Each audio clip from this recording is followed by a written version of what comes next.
가서 이렇게 얘기해야 되겠다.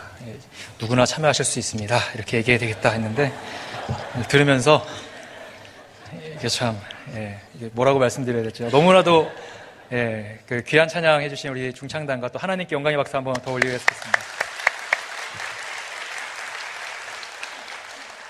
오늘 말씀을 보기 전에 영상을 짧게 한번 좀 봤으면 좋겠는데요. 배경은 어느 추운 겨울 1월에 워싱턴 DC에 있는 지하철역입니다. 영상 한번 보도록 하겠습니다.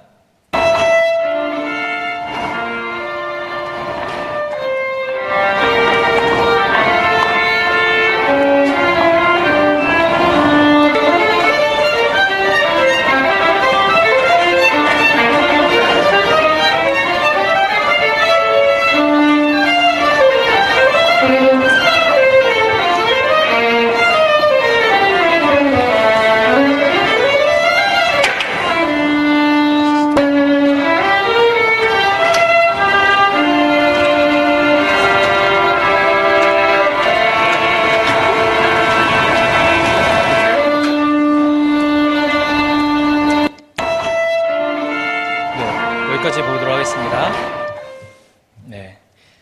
어느 추운 겨울 1월 그 워싱턴 DC의 한 지하철역에서 허름한 옷을 입은 한 남성이 바이올린을 켜기 시작합니다. 1시간 동안 바이올린을 연주하는 동안 수많은 사람들이 그 앞을 지나가게 됩니다. 하지만 사람들은 그냥 무심코 그 사람을 한번 슬쩍 쳐다보기만 할 뿐 그 앞에서 머물러서 연주를 관심 있게 본 사람은 한 6명 정도에 지나지 않았습니다. 그리고 그 모든 연주가 끝나고 난 다음에 앞에 작은 함에 놓여진 함에 모여진 금액은 한 $32 정도, 우리나라 돈으로 3만 원이 조금 넘는 금액이 그 함에 모여졌습니다. 사람들은 그냥 무심코 이렇게 지나가면서 보았지만 여러분, 이 남자가 누군지 아시겠습니까? 이 남자의 이름은 조슈아 벨이라고 합니다. 금세기 최고의 바이올리니스트 중에 한 명이고 그는 세계 최고의 명성을 얻고 있는 음악 감독이기도 합니다. 이 연주를 한 날짜로부터 이틀 전에는 보스턴에서 그가 개최한 콘서트에 최소 $150에서부터 수백 달러에 이르는 티켓이 전석이 매진이 될 정도로 성황리에 그의 콘서트가 마무리가 됐습니다. 사람들은 이 연주가가 연주한 이 바이올린은 300년 전에 만들어진 50억 원을 호가하는 굉장히 비싼 바이올린이었습니다. 사람들은 수백 달러를 지불해야만 볼 수 있는 엄청난 뮤지션의 연주가 눈앞에서 펼쳐지고 있음에도 불구하고 바쁜 걸음을 계속해서 재촉하면서 그 값비싼 공짜 연주를 듣지 못하고 그냥 그 자리를 지나쳐 갔다라고 하는 것이죠. 사람들은 진짜 진정한 가치에 대해서 잘 모르고 이 세상을 살아가는 것 같습니다. 사랑하는 성도 여러분, 우리는 진정한 가치를 올바로 이해하고 있습니까?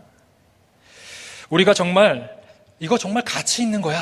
그래, 이거 내가 돈 주고 살 수 없는 정말 엄청난 가치를 지니고 있는 소중한 거야 라고 이야기하는 그것이 정말로 가치 있는 것일까요? 우리가 땀과 열정을 쏟아서 어떤 목표를 이루기 위해서 무던히 애쓰고 달려가고 있습니다. 어떤 것을 쟁취하기 위해, 그 가치 있는 것을 얻기 위해 우리는 여전히 매일마다 고군분투하며 살고 있습니다. 그런데 그것을 막상 쟁취하고 나니까 그 정도의 가치가 있는 것이 아니라고 한다면 얼마나 허무할까요? 여기 10,000원짜리 지폐가 하나 있습니다. 10,000원짜리 지폐가 하나 있습니다. 이 10,000원짜리 지폐를 가지고 물건을 구입할 수도 있고 음식을 사 먹을 수도 있고 이에 상응하는 값어치의 어떤 대가를 지불하고 제가 얻어갈 수가 있죠. 10,000원짜리 지폐는 그런 가치를 가지고 있습니다. 그런데 어느 누군가가 이 10,000원짜리 지폐를 이렇게 구겨서 이렇게 놓았습니다. 그렇다고 본다면 이 10,000원짜리 지폐가 구겨졌어요. 구겨진 10,000원짜리 지폐가 10,000원짜리로서의 가치를 잃어버렸을까요? 그렇지 않습니다. 비록 외형적으로는 구겨졌지만 이 10,000원짜리는 여전히 10,000원짜리로서의 가치를 머금고 있다는 것입니다. 잘 넣어놓고요. 사랑하는 성도 여러분, 성경에서 말하는 복음의 가치가 바로 이런 것 같습니다.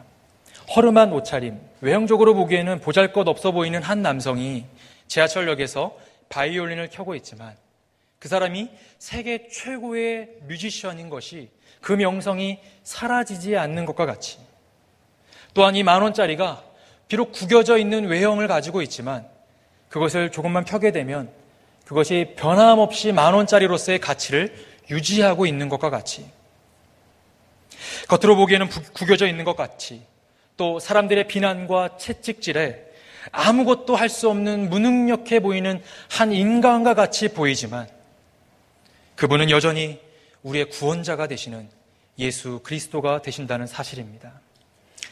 다시 한번 여러분에게 질문을 합니다. 여러분이 소중하게 여기는 가치는 과연 무엇입니까?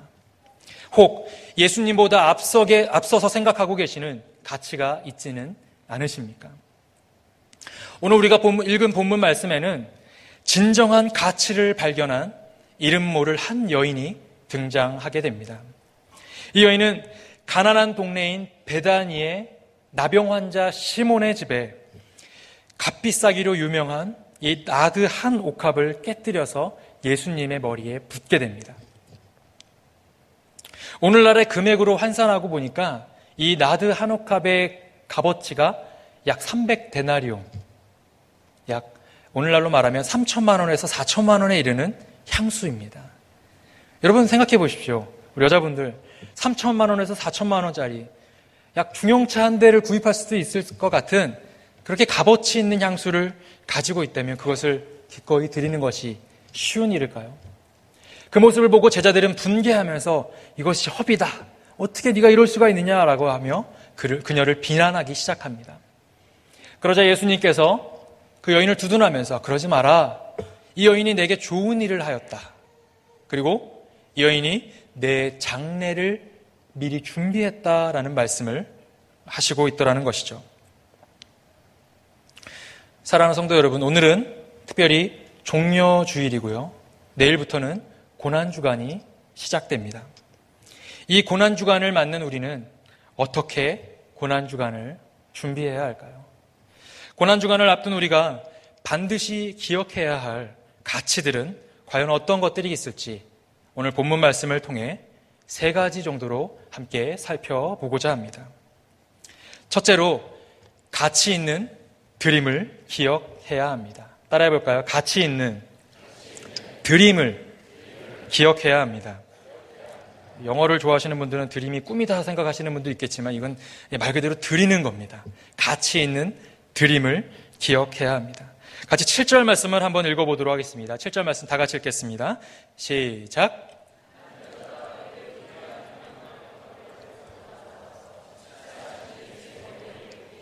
여러분, 이 구절을 자세히 살펴보게 되면 굳이 들어가지 않아도 되는, 그래서 들어가서 강조를 하고 있는 한 단어가 눈에 보입니다. 어떤 단어일까요? 그렇죠. 매우입니다. 매우. 그냥 귀한 향유 옥합이라고 이야기해도 되는데 여기엔 매우 귀한 향유 옥합이다라고 이야기합니다. 이것이 이 나드 한 옥합이 그만큼의 값어치를 한다라는 것입니다. 성도 여러분, 나드 한 옥합, 이 나드가 뭔지 아시겠습니까? 나드라고 하는 건 아주 고산지대에 사는 나드초라고 하는 식물의 뿌리에서 채취한 향유입니다. 그 뿌리를 짜내어서 만든 향유가 바로 이 나드 옥합입니다. 나드 향유입니다. 이 나드 향의 특성은 향이 굉장히 좋다고 해요. 여자분들이 굉장히 좋아할 만큼 너무나도 좋은 향을 발산하고 향이 또 오래 간다고 합니다. 그리고 향이 강해서 조금만 발라도 이 향이 굉장히 멀리까지 이렇게 퍼져간다고 합니다.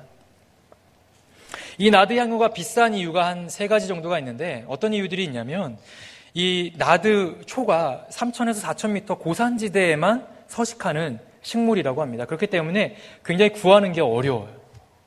또한 이것을 막상 구한다 하더라도 이 나드 초의 그 뿌리를 짜내면 이 한 움큼의 뿌리에서 불과 몇 방울 정도의 향유를 밖에 얻어내지 못한다는 사실입니다.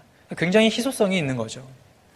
그리고 향유를 막상 만들어도 이것이 휘발성이 굉장히 강해서 금방 날아가 버리고 만다는 겁니다. 그래서 뚜껑을 잘 덮어놓지 않으면 아깝게 얻은 이 나드 향을 금방 사라지게 만들어 버린다는 것이죠. 이런 이유들 때문에 나드 향유는 굉장히 고가에 팔렸다는 것입니다.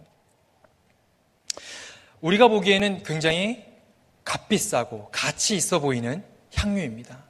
중형차 한 대 값이 왔다 갔다 할 정도로 어마어마한 값어치를 가지고 있는 향유가 세상 사람들의 기준으로 보기에는 그것이 바로 가치 있다라고 이야기하는 것일 수도 있을 것 같습니다.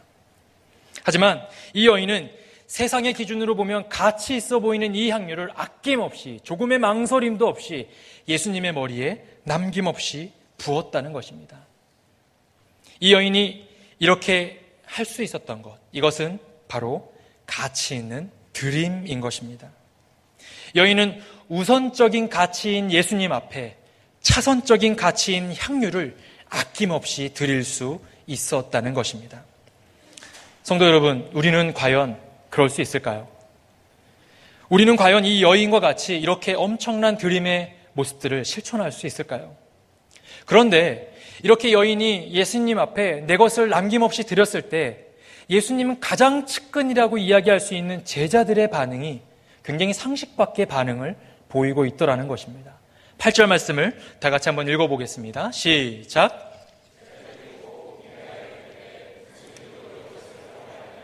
왜 그 값비싼 향유를 허비하느냐라고 이야기합니다. 허비하느냐, 낭비하느냐 이렇게 다그치고 있다는 것이죠. 허비한다라는 말을 사전을 한번 찾아봤어요. 사전에 뭐라고 나와 있냐면 시간이나 물건 따위를 헛되이 써버리다라는 의미를 담고 있었습니다. 사전적인 의미는 헛되이 썼다라는 겁니다. 이것이 바로 예수님을 그토록 따라다니며 예수님의 가장 최측근에서 예수님의 마음을 가장 잘 안다라고 하는 제자들의 반응이었다는 사실입니다. 그것도 그냥 말한 것이 아니라 그들의 심리 상태를 표현한 한 단어가 나옵니다. 어떻게 나오죠? 분개하여 이르되. 분개하면서 정말 화를 내면서 어찌하여 이것을 허비하느냐, 어찌하여 이것을 낭비하느냐, 헛되이 써버리냐라고 그 여인을 채근하고 있다라는 것입니다. 저는 오늘 이 말씀을 읽으며 예수님의 마음을 한번 생각해 보았습니다. 예수님은 이 상황을 바라보며 어떤 마음을 드셨을까?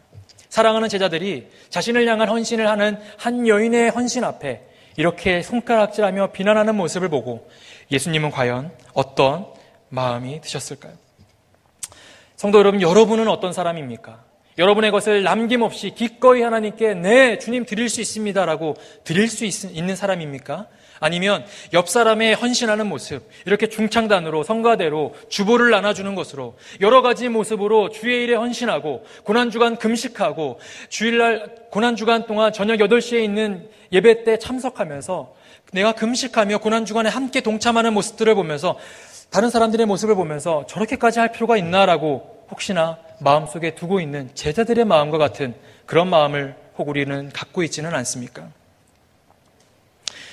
사랑하는 성도 여러분, 우리가 시간을 드리고 우리가 물질을 드리고 우리가 주신 재능과 은사를 드려 하나님의 일에 헌신할 때 세상 사람들은 우리를 가리켜 우리를 향하여 손가락질하며 저렇게까지 할 필요가 있나? 정말 시간 낭비야. 아유, 정말 돈도 아까우고 시간도 아깝고 저 사람 저렇게까지 할 필요 있나라고 우리를 채근하며 이야기할 수 있을 것입니다. 그것을 낭비라고 이야기하며 그것을 허비라고 이야기할 수 있을 것입니다. 하지만 여러분 기억하십시오. 세상 사람들이 그것을 낭비라고 이야기한다면 우리는 거룩한 낭비를 해야 한다는 사실입니다. 세상 사람들이 우리를 향하여 그것이 허비다라고 이야기한다면 우리는 거룩한 허비를 해야 한다는 사실입니다. 사랑하는 성도 여러분, 아브라함은 100세에 얻은 귀한 아들을 하나님 앞에 아낌없이 하나님 앞에 드렸습니다. 이것이 바로 거룩한 낭비입니다. 생활비 전부인 2렙돈을 기꺼이 하나님 앞에 드린 한 과부가 있었습니다.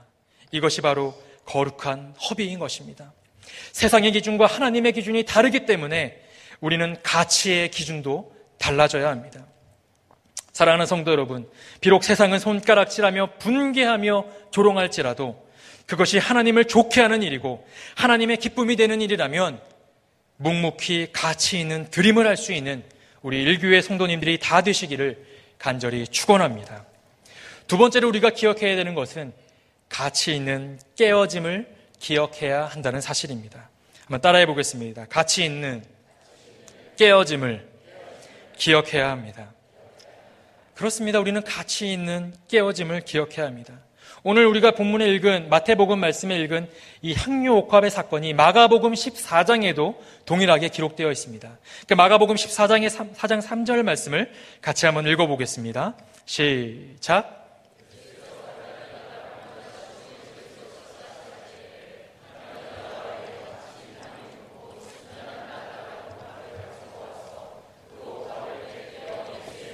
그 옥합을 깨뜨려 예수의 머리에 부었다라고 되어 있습니다. 여러분, 옥합을 깨뜨릴 수밖에 없었던 이유가 무엇일까요? 그냥 열어서 그냥 조금 드렸으면 좋았을 텐데, 그걸로도 충분할 텐데 왜 하필 옥합을 깨뜨렸을까요? 그때 당시에 아까 이야기 말씀드린 대로 옥합은, 나드향은 휘발성이 강해서 금방 날아가 버리는 성질을 가지고 있습니다.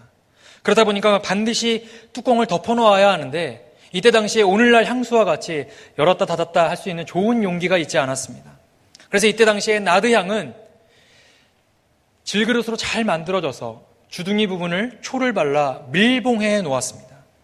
그래서 새어나가지 않게끔 밀봉해 놓았다가 결혼식이라든지 인생의 정말 중요한 순간을 맞이하게 되면 그 주둥이 부분을 톡 깨뜨려서 그것을 남김없이 다 부어야만 했다는 것입니다. 지금과 같이 조금씩 덜었을 수 있는 그런 것이 아니었습니다. 그렇기 때문에 어쩌면 이 여인은 자신의 결혼식에 사용하기 위해 아껴 사용하기 위해서 보관해 두었던 향유였을 수도 있었을 것 같습니다. 하지만 이 여인은 그것을 아낌없이 주둥이 부분을 깨뜨려 예수님의 머리에 부었다는 것입니다. 아름다운 나드향이 예수님 가까이로 번졌을 것입니다. 오랫동안 누워있던 이 나병 환자의 집, 이 시몬의 집, 온 집안을 나드향이 가득 채웠을 것입니다. 가난한 동네인 이 베다니 마을 곳곳에 서서히 은은하게 나드향이 번져 갔을 것입니다. 이것이 가능할 수 있었던 이유는 무엇일까요? 바로 옥합이 깨졌기 때문입니다. 이것이 바로 가치 있는 깨어짐입니다. 옥합이 깨어졌기 때문에 예수님께 헌신할 수 있는 역사가 일어날 수 있었던 것입니다. 옥합이 깨어지지 않고는 아름다운 역사도 또 은은한 나드향도 주변에 퍼져갈 수 없었을 것입니다. 성도 여러분, 우리는 가치 있는 깨어짐의 인생을 살아야 합니다. 내가 밀봉해 놓았던 나만의 것, 내 소중한 것, 내가 잘 간직해 놓았던 그 소중한 것을 하나님 앞에 아낌없이 깨뜨려야 합니다.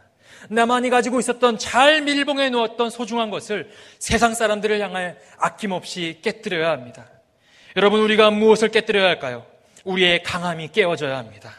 우리의 영적 교만도 깨어져야 합니다. 우리의 완악함도 깨어져야 하고, 여전히 살아서 펄떡펄떡 살아 움직이는 인간적인 자아가 하나님께서 부으신 그 십자가의 사랑 앞에 철저하게 깨어져야 합니다. 그래서 나를 사로잡고 있는 나의 생각, 내 의지, 내 계획, 내 판단을 오로지 예수 그리스도의 향내만 드러날 수 있도록 철저하게 깨뜨려야 한다는 사실입니다. 그래서 여러분의 깨어짐으로 인해 여러분 주변이, 여러분의 가족과 여러분의 이웃과 직장과 교회와 더 나아가 이 나라와 민족 가운데 예수님의 아름다운 향기로 완전히 뒤덮일 수 있는 그런 나라가 속히 올 수 있도록 간절히 축복하며 기도합니다.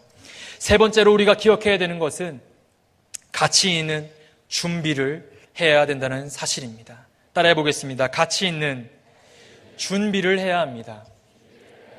그렇습니다. 우리는 가치 있는 준비를 해야 합니다. 오늘 본문에서 예수님은 약간 뜬금없는 한 말씀을 하십니다. 우리 12절 말씀을 함께 읽어보도록 하겠습니다. 시작.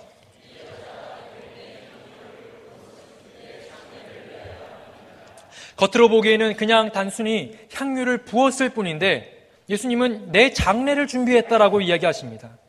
그냥 여인이 한 행동은 향유를 부은 것이 전부였습니다. 그런데 예수님은 장례를 준비했다라고 하는 다소 뜬금없는 한 말씀을 하십니다. 여기에 기록되어 있는 내 장례를 위하여 라는 단어를 헬라어 원문을 한번 살펴보았습니다. 헬라어에 뭐라고 기록되어 있냐면 엔타피아조라고 기록되어 있습니다. 엔타피아조. 이 뜻은 무슨 뜻이냐? 시체를 장사할 준비를 하다라는 뜻을 가지고 있습니다. 시체를 장사할 준비를 하다.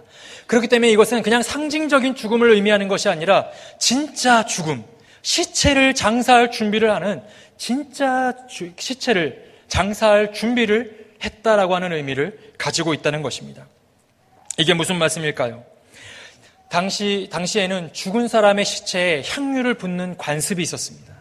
사람이 죽게 되면 향유를 그 시체에 부었습니다. 그런데 예수님께서 오늘 이 사건, 향유옥합을 깨트리는 이 사건이 있은 지 며칠 뒤에 예수님께서 돌아가실까요? 불과 이틀 뒤에 예수님이 십자가에서 돌아가시게 됩니다. 예수님은 오늘 이 사건이 있은 지 이틀 뒤에 약 48시간이 지나지 않아 예수님은 죽음을 맞이하게 된다는 사실입니다. 그런데 그 당시에 십자가형은 극악무도한 죄를 범하였거나 정치범, 이렇게 아주 극한 범죄를 저지른 사람들이 십자가형에 처해졌습니다. 그랬을 때 그 사람들이 죽고 난 다음에 그 사람들의 시체에 향유를 붓는 것은커녕 그 사람들의 시체를 수습하는 것조차 쉬운 일이 아니었습니다. 그렇기 때문에 이 여인은 이틀 뒤에 돌아가실 예수님의 장례를 미리 준비하여 향유를 부었다는 사실입니다. 사랑하는 성도 여러분, 여기서 우리는 의문점 하나가 듭니다. 이 이름 모를 여인이 이틀 뒤에 예수님이 돌아가실 것을 알고 장례를 준비하여 향유를 부었는데, 과연 예수님의 최측근들인 제자들은 예수님께서 이틀 뒤에 돌아가신다는 사실을 모르고 있었을까요? 과연 그들은 정말로 그 사실을 모르고 이 여인을 향하여 분개하며 어찌하여 이것을 허비하냐라고 지적하고 있을까요? 성경은 그렇지 않다라고 이야기합니다. 2절 말씀을 함께 읽어보겠습니다. 시작.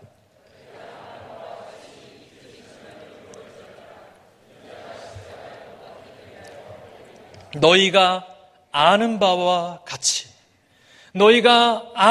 같이 정확하게 이틀 뒤에 십자가에서 내가 죽게 된다라고 예수님이 말씀하고 있으시더라는 것입니다. 제자들도 이미 알고 있었습니다. 그럼에도 불구하고 그들은 예수님께서 수차례에 걸쳐서 복음서에서 내가 죽게 될 거라고 하는 것들을 미리 예고하고 계셨습니다. 내가 죽을 것이다. 십자가에서 죽게 될 것이다. 하지만 어느 누구도 예수님의 장례를, 예수님의 죽음을 미리 준비한 사람은 없었다는 사실입니다. 오히려 예수님 그런 말씀하지 마십시오.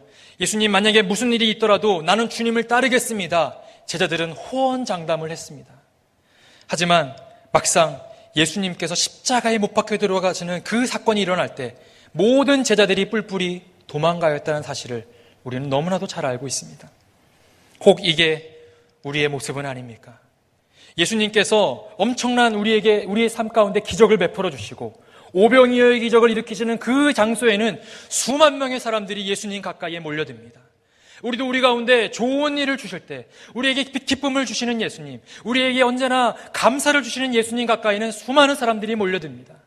내가 크리스천이라고 인정하고 살아갑니다. 하지만 내가 크리스천이기에 때문에 비난받아야 하는 자리, 내가 예수님을 믿기 때문에 질타를 받아야 하는 자리에 서게 될 때는 모든 사람들이 뿔뿔이 흩어져 마치 내가 신앙인이 아닌 것처럼, 마치 내가 크리스천이 아닌 것처럼 행동할 때가 우리는 너무나도 많이 있다는 사실입니다.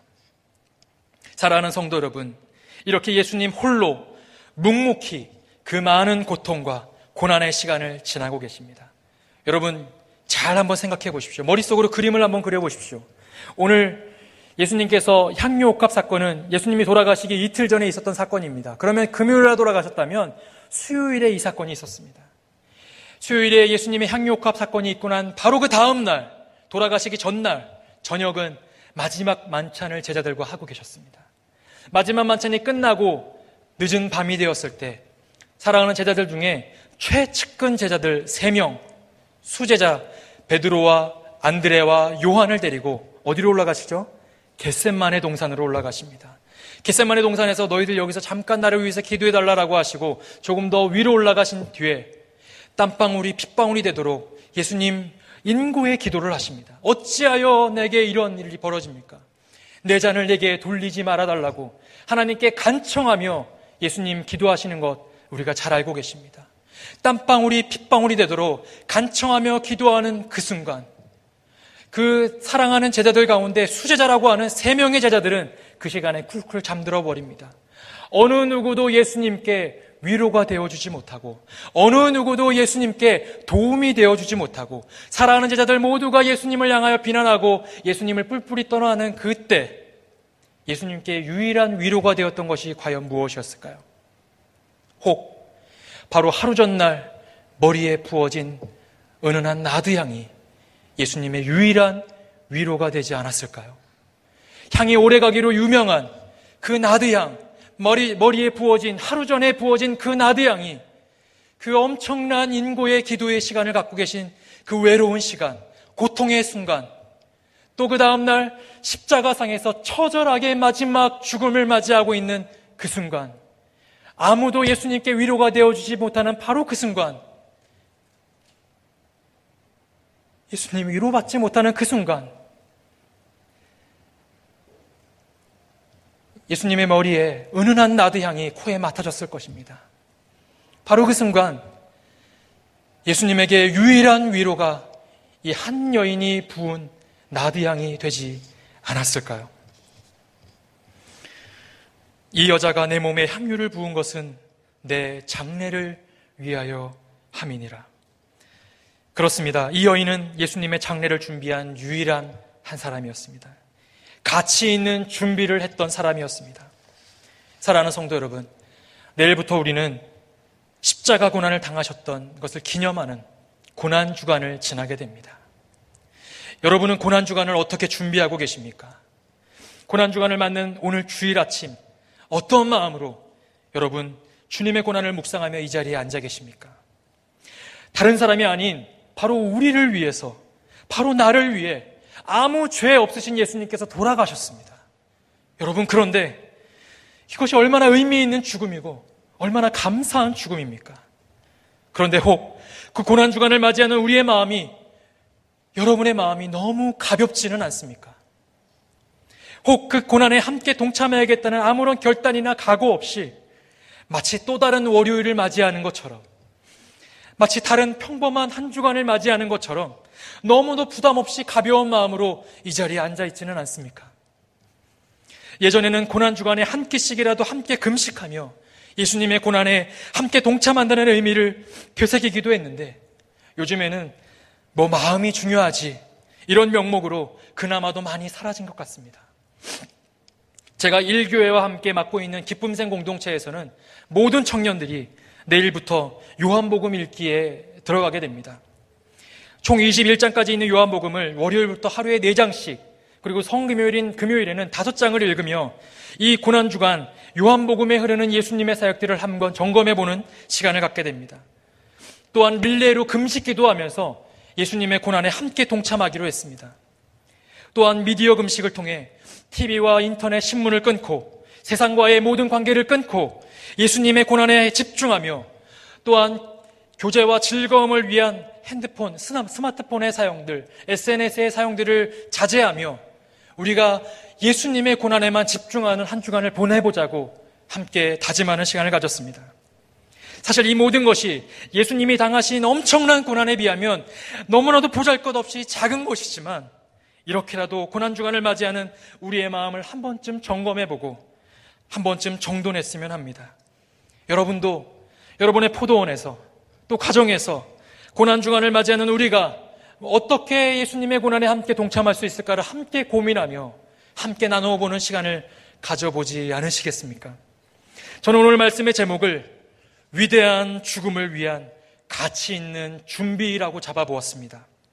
우리를 위한 예수님의 위대한 죽음, 그 십자가의 사랑을 위해 우리는 얼마나 가치 있는 준비를 하고 계십니까? 혹 그 준비를 그렇게까지 할 필요 있겠어? 낭비야, 허비야 라고 말하며 평가절하하고 있는 것이 혹 우리의 모습은 아닙니까? 우리 원천일교회의 모든 성도님들이 가치 있는 드림, 가치 있는 깨어짐이 있는 삶을 살 뿐 아니라 특별히 이번 고난주간을 맞이하며 예수님의 죽음과 장례를 준비하였던 유일한 한 사람, 이 이름 모를 여인의 가치 있는 준비를 기억하며 십자가 사랑의 의미를 되새기는 귀한 성도님들이 되시기를 간절히 축원합니다. 저는 오늘 말씀을 기억하며 이 찬양이 생각났습니다. 같이 한번 우리 가사의 의미를 생각하면서 이 찬양을 함께 했으면 좋겠습니다.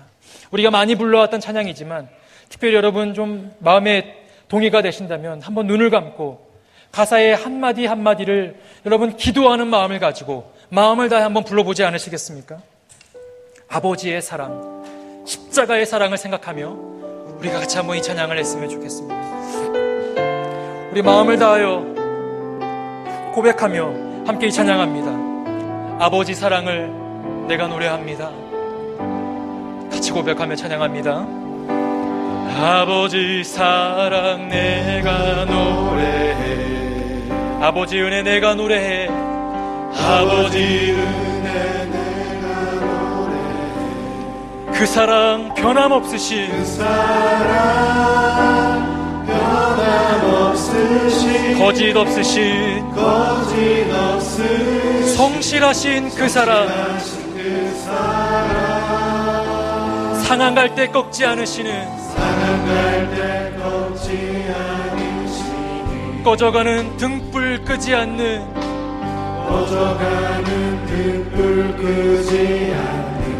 그 사랑, 그 사랑 변함없으신, 거짓 없으신, 성실하신 그 사랑, 사랑, 그 사랑, 그 사랑, 그 사랑, 날 위해 죽으신, 날 위해 다시 사신 예수 그리스도, 다시 오실 그 사랑, 죽음도 생명도 하늘의 어떤 권세도 끊을 수 없는 영원한 사랑, 영원한 그 사랑. 다시 한번 고백합니다. 그 사랑, 그 사랑, 날 위해 죽으신, 날 위해 다시 사신 예수 그리스도, 다시 오실 죽음도 생명도, 생명도 천사도 하늘의 어떤 권세도 변할 수 없는 영원한 그 사랑. 우리 다시 한번 찬양합니다. 그 사랑, 그 사랑, 날 위해 죽으신, 날 위해 다시 사신 예수 그리스도, 다시 오실 그 사랑, 다시 오실 그 사랑. 생명도 천사도 하늘의 어떤 권세도 끊을 수 없는. 여러분, 이거 두 손을 높이 들고 한번 고백해봐 찬양합니다. 그 사랑, 그 사랑, 날 위해 죽으신, 날 위해 다시 사신 예수 그리스도, 다시 오실 그 사랑, 다시 오실 그 죽음도 생명도, 생명도 천사도 하늘의 어떤 권세도 끊을 수 없는 영원한 그 사랑. 여러분이 같이 한번 기도해보지 않으시겠습니까? 이 시간 같이 기도할 때 여러분 그냥 가볍게 기도하지 마시고 여러분 무거운 마음을 가지고 거룩한 부담감을 가지고 함께 기도해보지 않으시겠습니까? 고난주간을 맞이하는 우리의 마음이 과연 어떠한 마음으로 고난주간의 시발점, 출발점에 서 있습니까? 예수님의 그 십자가의 사랑을 우리가 얼마나 깊이 있게 묵상하며 고난주간을 준비하고 계십니까? 우리 같이 한번 기도할 때, 주님, 내가 고난주간을 맞이하며 다시 한번 십자가의 사랑을 이렇게 되새기겠습니다. 다시 한번 주님의 고난을 이렇게 묵상하겠습니다. 내가 다시 한번 예수님의 사랑과 그 십자가의 사랑을 이렇게 경험하고 기도하겠습니다. 같이 결단하며 기도하겠습니다. 기도합니다. 오 주님, 우리가 예수님의 십자가를 다시 한번 이렇게 기도하며 하나님 결단하며 주님 앞에 나아가기를 소망합니다. 주님께서 흘리신 그 십자가의 사랑, 주님께서 우리를 향하여 베푸신 엄청난 그 사랑을 다시 한번 우리가 기억하며 결단하며 주님 앞에 나아가는 시간을 갖기를 소망합니다. 우리가 결단하며 고난당하신 주님, 십자가의 사랑을 다시 한번 우리 마음 가운데 경험하며 기억하며 나아가기를 소망합니다. 오 주님, 우리의 마음 가운데 예수 그리스도의 사랑을 기억하며 그 위대한 사랑을, 그 위대한 죽음을 우리가 준비할 수 있는, 가치 있는 준비를 할 수 있는 우리 모든 성도님들이 될 수 있도록 주님 역사하여 주옵소서. 우리가 그렇게 결단합니다. 우리가 그렇게 다짐합니다. 사랑이 많으신 하나님, 매 주마다 있어왔던 4월의 고난주간, 매 주마다 있어왔던 우리 고난의 그 시간, 그렇기 때문에 작년에도 경험했고 재작년에도 경험했고 내년에도 경험하게 될 4월에 그냥 한 주간의 교회력으로 있는 주간이 아니라 예수님의 그 사랑, 내 죄 때문에 흘리신 그 십자가의 보혈의 피, 십자가의 사랑을 다시 한번 마음 가운데 새롭게 깨닫고 다짐하고 묵상하며 그 고난에 조금이라고 더 함께 동참하기를 우리 마음 가운데 다짐하고 결단하기를 간절히 소망합니다. 우리가 그런 인생을 살아가기를 간절히 소망합니다. 이제는 살아계신 예수 그리스도의 은혜와 하나님의 지극하신 사랑하심과 성령님의 함께하심의 은혜가 고난주간을 맞으며 나의 죄를 위해 죽임당하신 예수님의 위대한 죽음을 기억하며 우리도 주님의 고난에 함께 동참하여 가치 있는 준비를 하기로 다짐하고 결단하는 모든 성도님들의 삶과 가정과 삶의 터전 가운데 이제로부터 영원토록 함께 하시기를 간절히 축원하옵나이다. 아멘.